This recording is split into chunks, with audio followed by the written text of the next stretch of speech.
નમસ્કાર। તો મિત્રો તારીખ 27/4/2025 સોના ચાંદીના બજાર ભાવ શું રહ્યા તે વિશેની માહિતી આ વિડીયોમાં જોશું।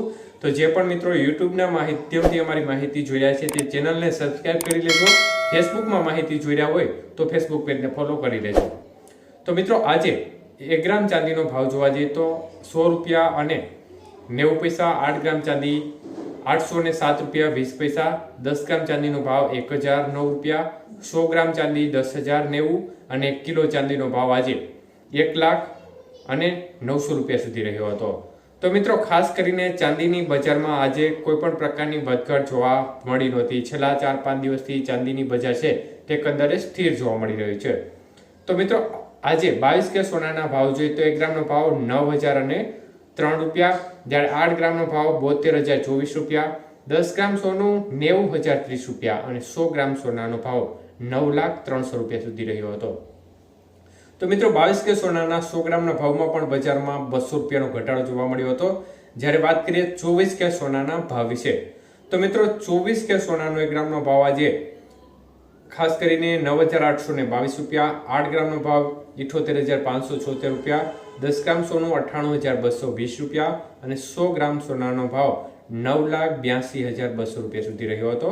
તો મિત્રો 24 કે સોનાના 100 ગ્રામના ભાવમાં 300 રૂપિયાનો ઘટાડો જોવા મળ્યો હતો।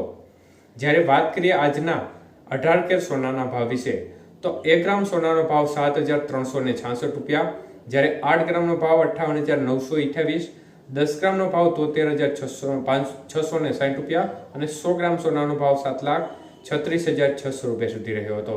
તો મિત્રો 18 કે સોનાના 100 ગ્રામના ભાવમાં પણ 300 રૂપિયાનો ઘટાડો જોવા મળ્યો હતો।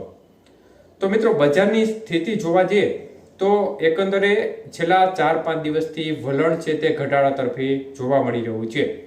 તો મુખ્યત્વે મિત્રો બજારમાં ખાસ કરીને અત્યારે હલચલ ખાસ જોવા મળી રહી નથી, એકંદરે સ્થિરતાનો માહોલ જોવા મળી રહ્યો છે અને મુખ્યત્વે ખાસ કરીને અમેરિકા ચીન વચ્ચેનો વિવાદ છે તેમાં પણ એક પ્રકારે મધ્યસ્થીનો માહોલ પણ આવતો નજરે પડી રહ્યો છે।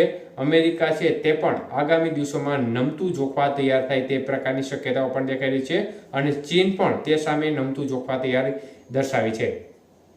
ત્યારે જો બંને દેશો સહમત થાય અને ટેરિફ રેટ છે તેમાં ઘટાડો કરે તો સોનાની બજાર છે તેમાં ચોક્કસપણે આગામી દિવસોમાં કડાકો પણ થઈ શકે છે।